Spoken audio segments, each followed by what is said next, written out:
Hey nerds, Farmer Jesse here. Welcome to Growers Daily, your daily dose of ecological farming insight. It is Thursday, January 2nd, 2025. Going to take me a couple weeks to get used to that. And today we're going to talk about produce labels, how to set prices for produce, and whether those farm courses are worth it. So let's do it.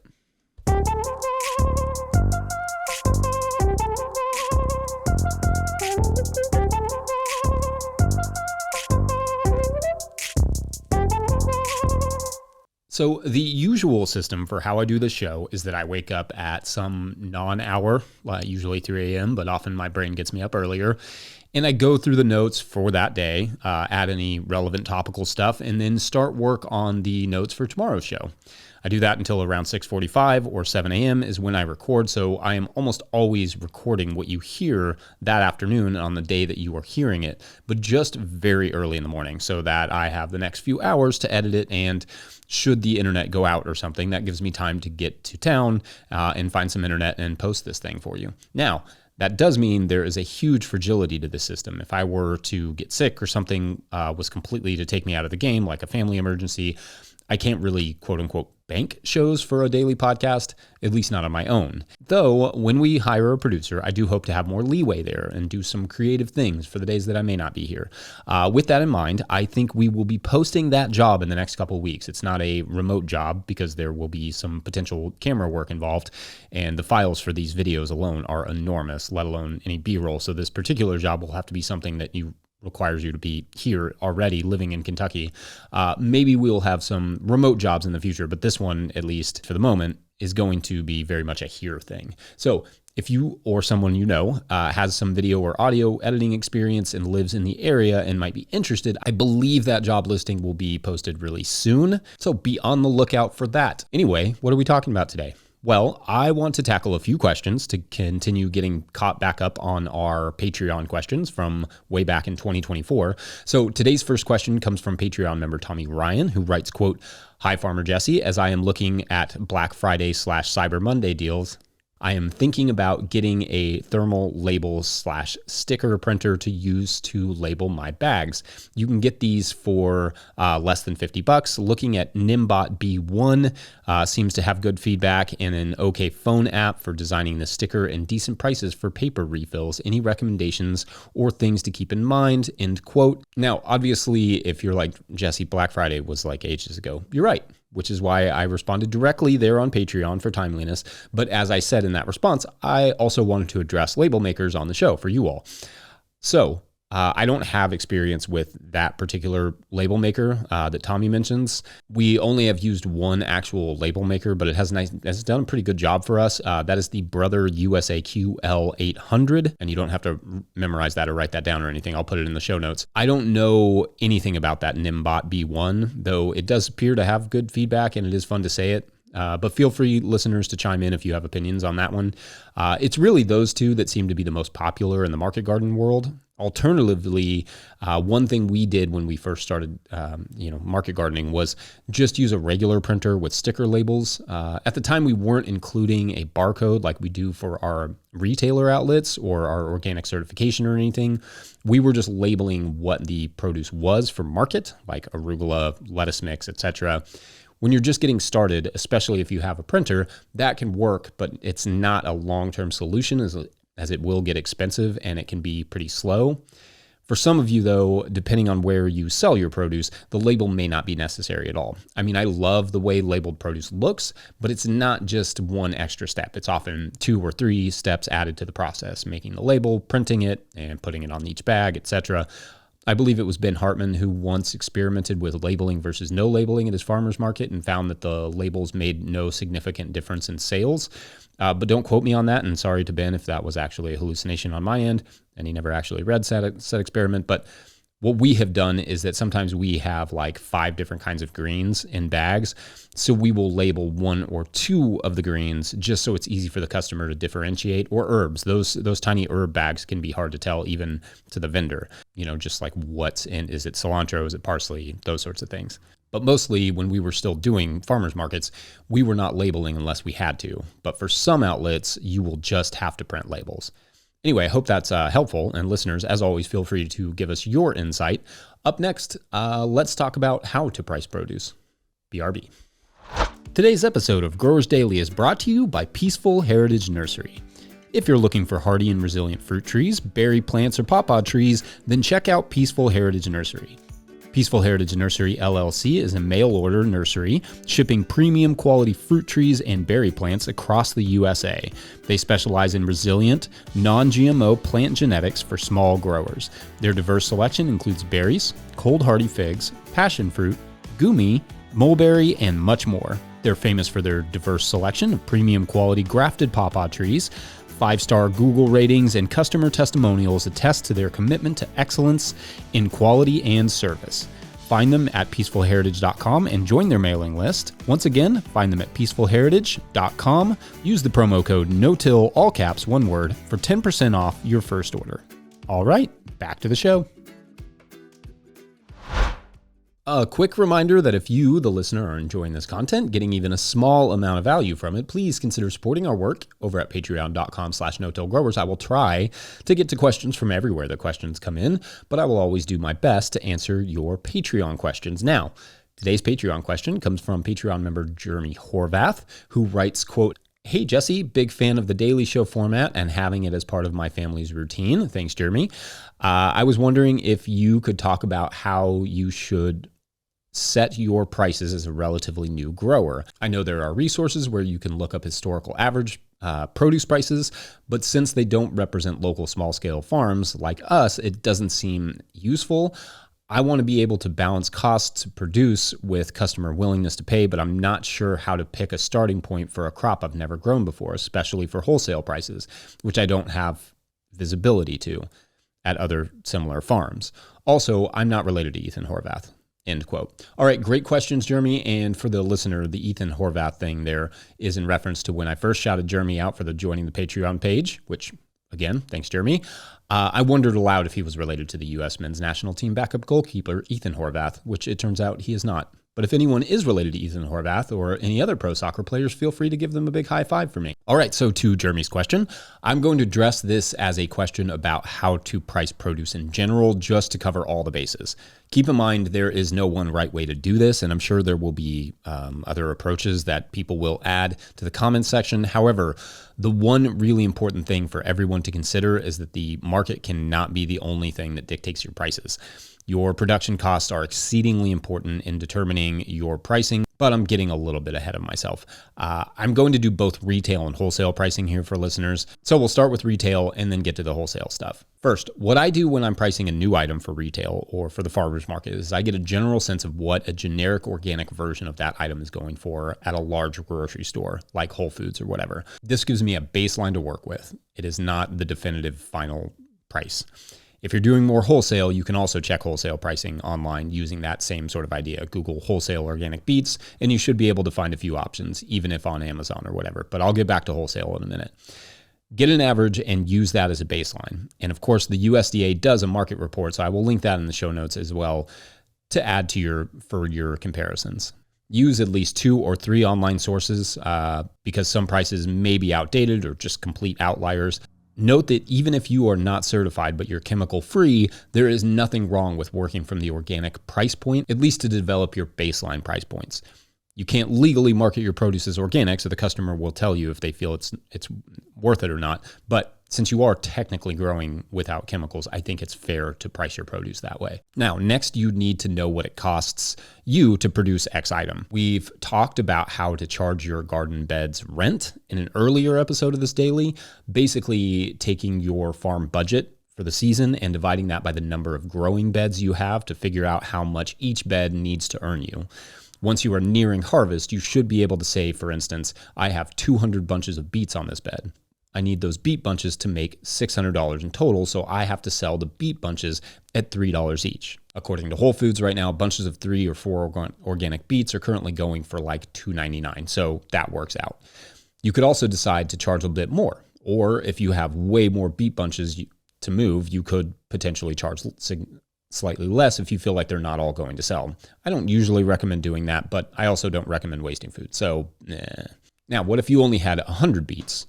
off of that bed, but still needed to make your $600. Well, you could make your beet bunches smaller and still charge $3 each, or you could just charge $5 or $6 for the beet bunch if no one else at market is selling beets, especially. There have been times I've had to charge more than I feel comfortable, but it's also important to occasionally test the market and see what it can handle. I've sold out of stuff that I thought was really small, especially like carrot bunches and that sort of thing. But I've also had people complain to me about the price of our shallots being too high, for instance. And in one particular instance, I explained that shallot seed was expensive and it took 5 or 6 months to grow and that no one else grows shallots at our market. And they were like, oh, that makes sense. And they bought a bunch of them. But it indicated that I should at least consider that I was maybe charging too much. Generally speaking, you should not have to work that hard for sales like that, because for every one of those conversations you get to have, there are probably like 10 or more who are just, people who are just not buying the shallots because the price is so high. Conversely, if you're selling out too quickly every week, you're probably also not charging enough. And if you only occasionally get a price complaint, you are probably charging too little in general. So it's a balance, and it's not always clear. The market will let you know pretty quickly if it's too much or too little, though. Another thing to factor into farmers market pricing, at least, is how much other folks around you are charging. Don't undercut them, because in turn, you're undercutting yourself. If the market for tomatoes is $4 a pound, sure, selling them at $3 may move more tomatoes, but you're ultimately losing money and driving the price down for everyone and making your market neighbors angry. And angry people join farmers market boards, and farmers market boards decide who joins or stays at the market, and sometimes where those people get to set up. So don't make market enemies. If customers have to buy their tomatoes at $4, they will still buy their tomatoes. So what you have to do is increase the quality, improve the display, which I don't think anybody says it like that, but improve the display and cherish the customer relationships. Okay, so now on the more wholesale side of things is pricing for chefs. Restaurants are a different monster because all restaurants are, different monsters. There are high volume restaurants that won't pay as much for wholesale produce, but will buy heaps of it.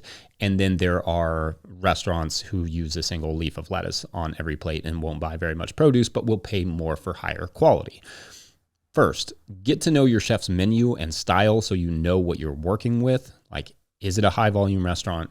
Is it one of those ones that just puts a single twig on the plate? Second, bring them samples during times when the restaurant is not open or busy. If they have time, ask them what they are paying for X item. They may say, I'm paying $4 a pound for lettuce mix, and you may not be able to meet that, and you probably can't. But bring them a sample and say, this is $9 a pound, or whatever your price is, and it will last you twice as long or more. And see what they say. Let them try it. Let them taste it. Let them have a bag that just sits in the refrigerator for 2 weeks just to prove it. They may not go for it, or they may say, if you can get that down a couple dollars, I'll take 50 pounds a week or whatever.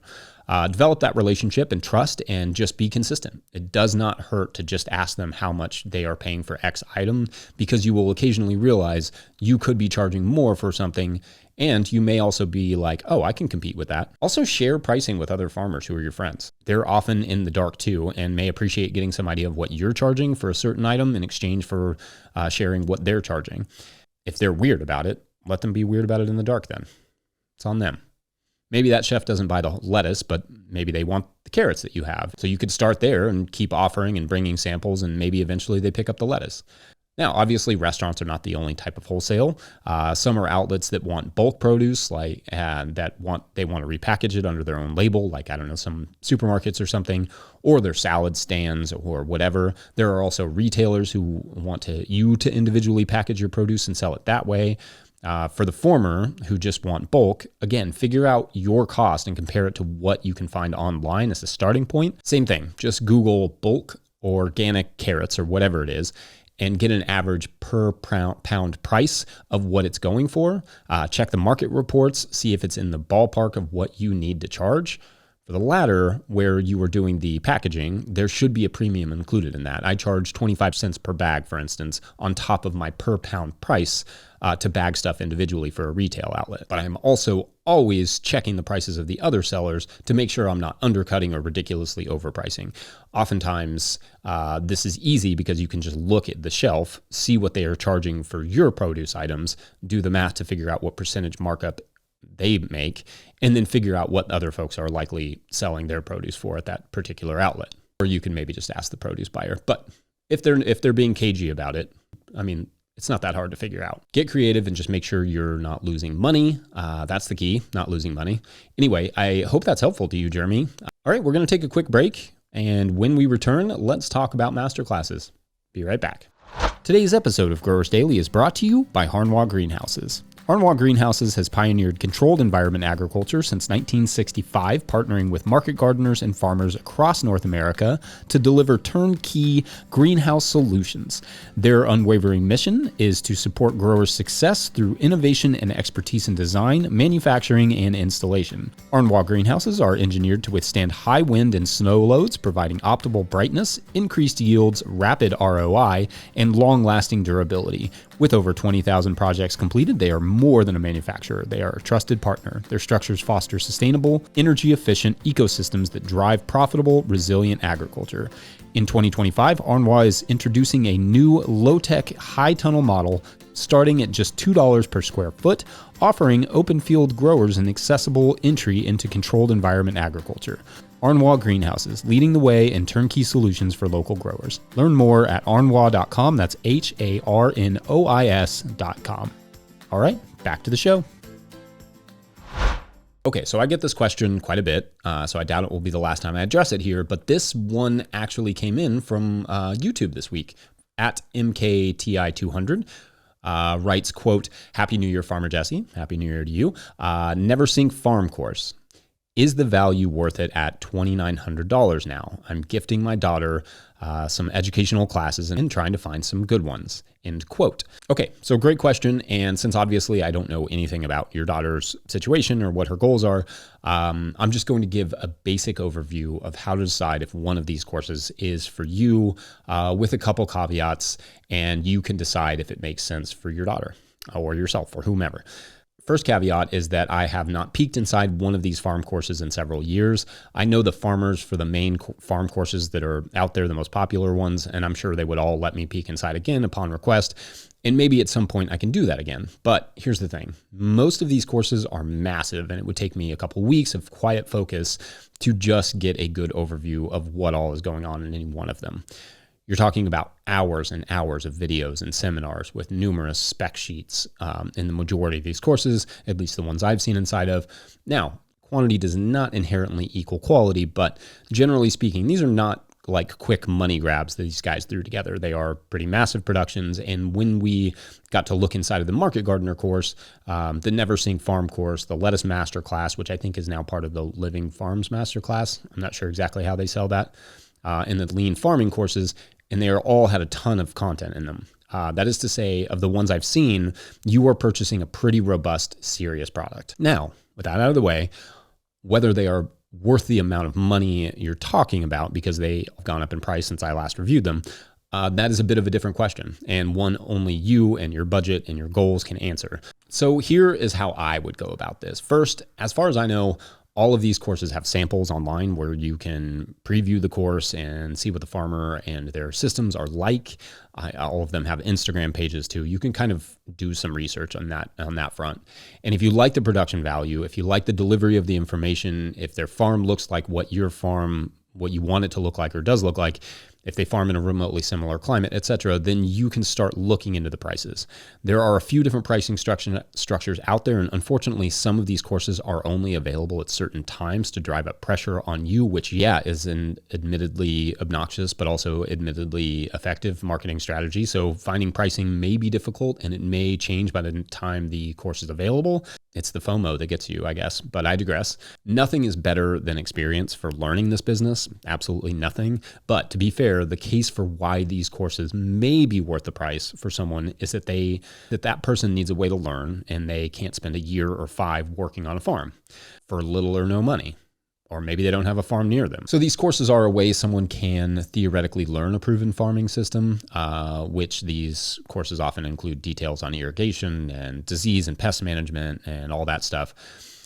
They can do that on their own time and get all the details, sometimes with a community of other people in the course with whom they can communicate about successes and failures and that sort of stuff, which that makes sense to me. If you're a single mom or a person with a family to provide for already, or someone who lives in the city and has limited access to growing space, or just insert any less optimal beginning farmer situation, these courses can provide a relatively accessible pathway to learning on your own time and like developing a good farm plan, good farm budget, all that stuff.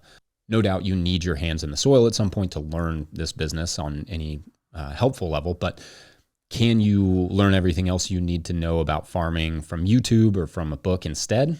Sure, maybe, but also maybe not. It's a lot of work to find everything you would need to know to start or run a farm business on YouTube or in books, and without experience, it's hard to determine the quality of information.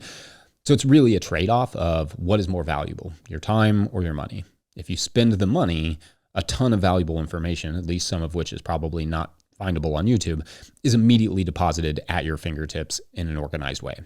Again, if you don't spend the money, then you will spend a lot of time researching and wading through good and bad and unhelpful content, some of which may be absolutely perfect. There's no way of knowing. Of course, we should all be investing in our education in general, no matter what we're doing. $3,000 in one go, though, well, that's a lot for farmers. I don't blame anyone for feeling like it's just too much. I mean, school is expensive, sure, but no easy way to sugarcoat that amount of money. It's just a lot for an industry that is already hard to make a living in.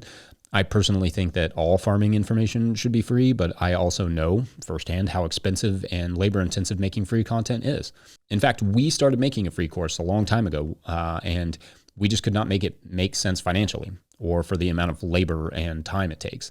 For us, and I'm not comparing what we do to these courses, they're different monsters, but we elect to keep everything we do free, but I'll be the first to say it's brutally difficult and shockingly low revenue work where I have to constantly ask for support and take on ad revenue or it doesn't continue. So all that to say, although I am not endorsing the prices they are charging, I understand these courses also can't really be free.